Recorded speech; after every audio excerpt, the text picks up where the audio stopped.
चिड़िया उड़ते उड़ते थक गई थी, मगर इसे घोंसला बनाने के लिए कोई सुरक्षित जगह नहीं मिली थी। वो चिड़िया अंडे देने वाली थी, इसलिए वो किसी घने दरख्त की तलाश में थी। फिर इसे एक सूखा हुआ दरख्त नजर आता है। हाँ, ये जगह कुछ ठीक है। बेल के पत्तों से मेरे अंडे भी छुपे रहेंगे और मैं भोजन लेने भी जा सकूंगी। फिर वहाँ एक उड़ती हुई कौवी आ जाती है और चिड़िया से कहती है, चिड़िया, आप नई आई हैं इस जंगल में? हाँ बहन, कभी आई हूँ। मैंने अंडे देने हैं और मैं यहाँ अपना घोंसला बनाना चाहती हूँ। चिड़िया, यहाँ इस पेड़ पर अपना घोंसला ना बनाना, क्योंकि ये बेल बहुत नाजुक है। अगर थोड़ी सी भी हवा आई तो ये बेल खुद तो गिरेगी ही और साथ में तुम्हारे अंडे भी गिरा देगी। आपका बहुत बहुत धन्यवाद कबूतरी बहन, जो आपने मुझे बता दिया। मैं कहीं और जाती हूँ। फिर चिड़िया वहाँ से आगे चले जाती है। जंगल खत्म होने वाला था जब चिड़िया को एक पेड़ नजर आता है। और ये पेड़ है भी सुरक्षित। मैं यही घोंसला बना लेती हूँ। यहाँ मुझे पड़ोसी भी मिल जाएंगे जो अच्छे और बुरे समय में मेरा ख्याल रखेंगे। फिर वो अपना घोंसला बनाने का काम शुरू कर देती है। इस पेड़ के करीब एक अरू दरख्त भी था जिस पर वही कौवी और कौवा रहते थे। चल कालू, मैं तो आज बहुत थक गई हूँ, मुझे बहुत नींद आ रही है। ज्यादा भोजन खाने से नींद भी ज्यादा आती है, इसीलिए तो मैं तुमसे कहता हूँ कि भोजन थोड़ा कम खाया करो। फिर कौवा अरू कौवी अपने घर को उड़ते ही कौवी दूर से चिड़िया को देख लेती है। फिर वो अपने घोंसले में पहुंच जाते ही अरू कौवी चिड़िया से कहती है, चिड़िया, तुम कौन हो और यहाँ क्या कर रही हो? कवि बहन, मैंने इस पेड़ पर आपके पास ही अपना घोंसला बनाया है। मैं अंडे देने वाली हूँ। खजा के कारण मुझे जंगल में केवल यही एक पेड़ दिखा है जिस पर कुछ पत्ते थे। चिड़िया, ये पेड़ कई बरसों से हमारा है। मेरे दादा भी इसी पेड़ पर रहा करते थे और मैं इस पेड़ पर किसी दूसरे पक्षी को घोंसला नहीं बनाने देती। मैं आपकी अच्छी पड़ोसन बनकर रहूंगी।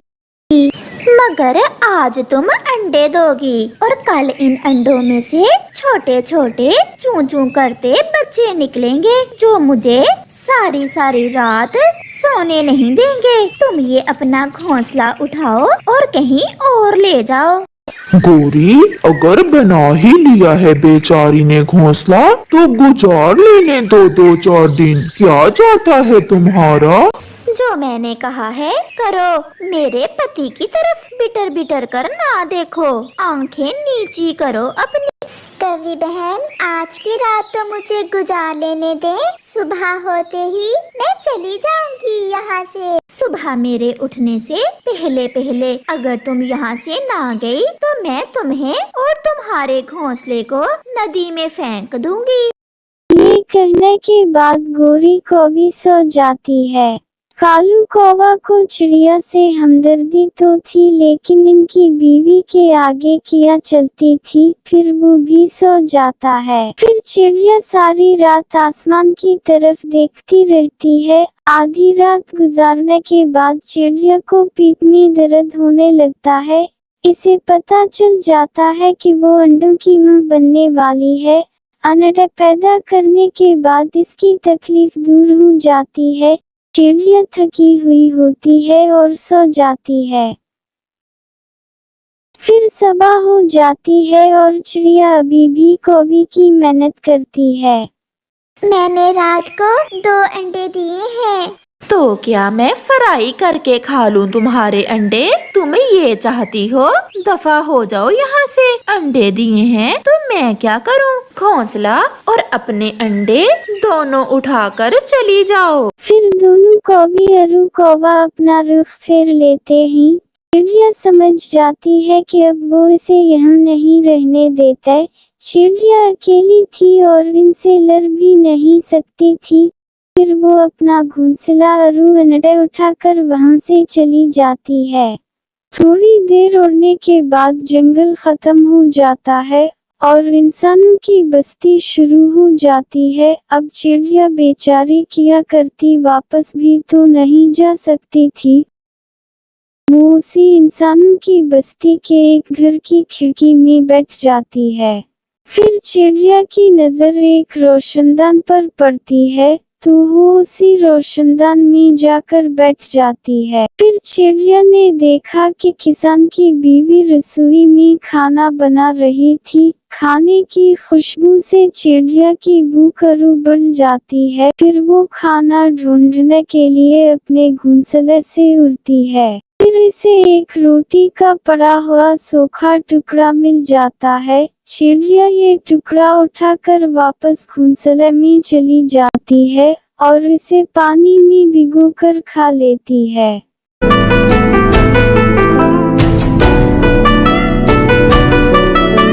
जब तक मेरे पति वापस नहीं आते खाना पैक करके रख देती हूँ।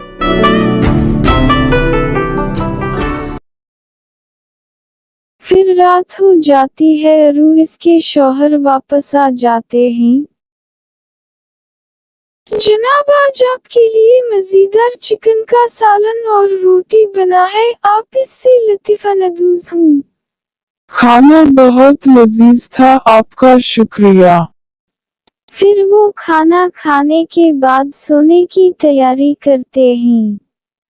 इस बार भी फसल अच्छी नहीं हुई। अगर फसल न हुई तो खाद और बीज के पैसे कैसे दे पाऊंगा मैं? घर में अनाज भी केवल कुछ दिनों का ही बाकी है। मैं तो सोच सोच कर बहुत परेशान हूँ कि कैसे दिन कटेंगे। तुम चिंता न करो, मैं कुछ करूँगा। मैं अनाज किसी से उधार ले लूँगा। बस ऐसे बातें करते करते दोनों सो जाते हैं। चिड़िया चुपके से दोनों मियां बीवी की बातें सुन रही थी। दूसरे दिन चिड़िया बहुत खुश थी क्योंकि इसे सुरक्षित जगह मिल गई थी। इसे अभी तक किसी ने नहीं देखा था। अब तक किसी को पता ही नहीं चला मेरे घोंसले का।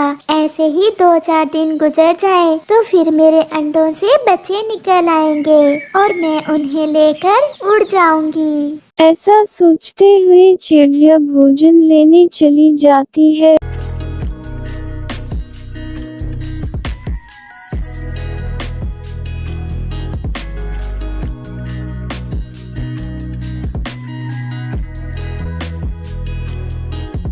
एक नदी के किनारे पर जा बैठती है।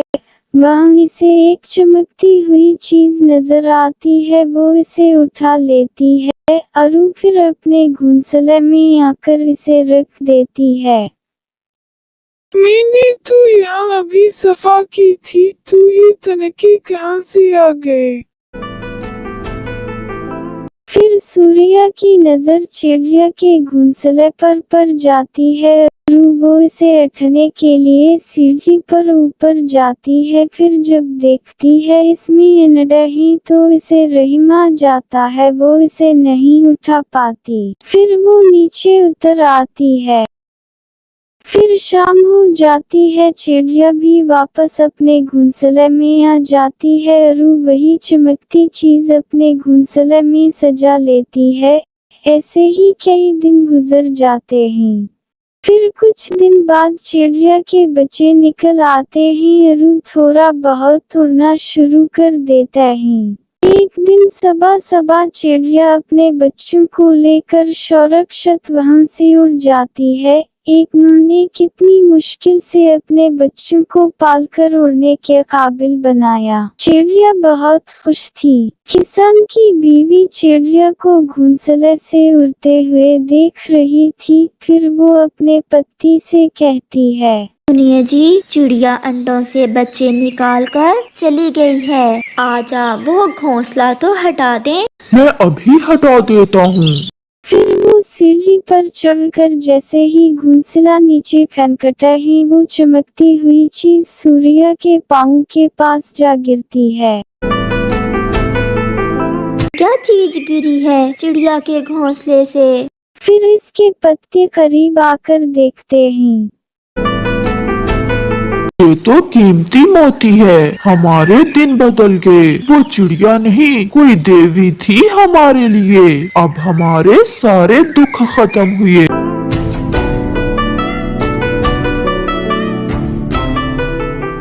ऐसे चिड़िया अपना जवान खुशी से गुजारती है। किसान नरू इसकी बीवी भी हंसी खुशी से जवान गुजारता है।